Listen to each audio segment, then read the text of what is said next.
আসসালামু আলাইকুম। আজকে এক নতুন টিউটোরিয়াল শেয়ার করব যেটা আপনার জন্য খুবই হেল্পফুল হবে এবং বিভিন্ন জবের ক্ষেত্রে এই ধরনের কোশ্চেনগুলো আসে। তো শেষ পর্যন্ত দেখুন, তাহলে বুঝতে পারবেন কতটা গুরুত্বপূর্ণ এবং কতটা হেল্পফুল। এখানে যে চার্টটা দেখতে পাচ্ছেন যে অনেক সেলস টার্গেট থাকে, যেখানে আমার এই সেলস টার্গেট অ্যাচিভ হলে সে বোনাস পাবে, আর যদি বোনাস অ্যাচিভ না করতে পারে সেক্ষেত্রে সে বোনাস পাবে না। তো এখানে দেখুন আমার টার্গেট ছিল 100K, আমার এসি হয়েছে 99K, সেক্ষেত্রে নো বোনাস। এখানে অটোমেটিক আসছে। আমি যদি এখানে 101 দিয়ে দিই, দেখুন গেট বোনাস, সে বোনাস পাবে, এখানে সে এসিভ করছে। এখন দেখুন আমার যদি এখানে 100K টার্গেট আছে, আমি যদি এখানে 88K দিয়ে দিই, এখানে যদি 88K দিয়ে দিই, দেখুন no bonus.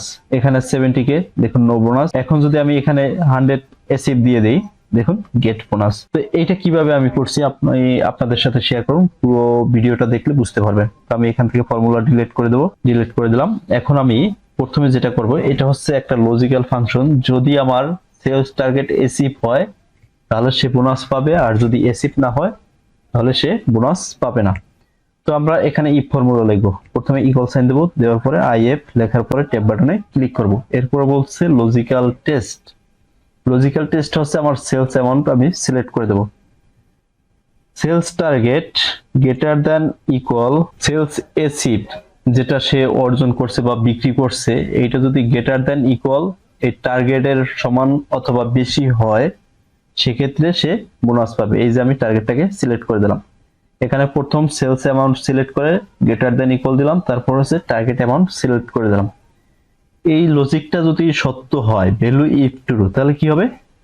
Gate bonus, BONUS, bonus. এখানে অবশ্যই ডাবল কোড দিয়ে দিতে হবে পিছনে এবং সামনে। আমরা আগেই বলেছিলাম যদি কোনো টেক্সট লিখতে চাই তো দুই পাশে ডাবল কোড দিয়ে তারপর মাঝখানে টেক্সট লিখতে হবে। তো টেক্সট লিখে দিলাম। এরপর হচ্ছে ভ্যালু ইফ ফলস, যদি সে এই সেলস অ্যাচিভ না করতে পারে তাহলে এখানে লিখে দেব নো বোনাস। প্রথমে ডাবল কোড NOBONUS, এরপরে ডাবল কোড। আমি এখানে এটাকে বড় হাতের লিখে দেব।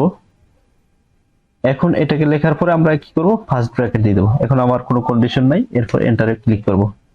দেখুন এখানে সেলস করেছে, টার্গেট ছিল 100K।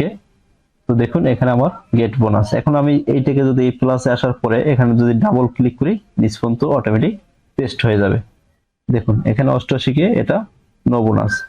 যেটা টার্গেট এসিভ হয়েছে ওইটা আমার বোনাস পাবে, আর যেটা এসিভ হয় নাই সেটার বোনাস পাবে না। তো আশা করি আপনারা পুরো বিষয়টা বুঝতে পারছেন। আজ ভিডিওটি সম্পূর্ণ দেখার জন্য আপনাকে অনেক অনেক ধন্যবাদ, এবং ভিডিওটা শেয়ার করে আপনার প্রোফাইলে সেভ করে রাখতে পারেন। যদি মনে না থাকে তাহলে পুনরায় দেখতে পারবেন। আজকে এই পর্যন্ত, সবাই ভালো থাকুন। আসসালামু আলাইকুম।